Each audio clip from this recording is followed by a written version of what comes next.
Eto na nga at meron na namang gala ang aming pamilya. Bago yan ay bumili muna kami dito sa palengke na to para bumili ng mga seafood na babaunin namin. Nakakatakam na tong crabs na to. Pagkarating nga namin ay naligo na agad si Yuno at si Yunji kahit malamig na ang dagat. Dito lang pala yan sa San Juan, Laia, Batangas.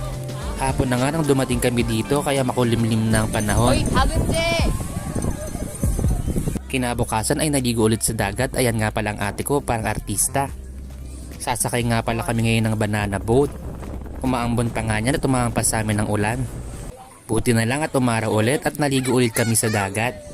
Ayan at walang sawa sa pagkukulitan nitong dalawa.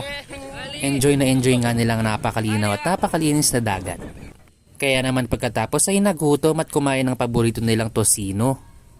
Sa pangatlong araw ay lumipat kami ng transient house.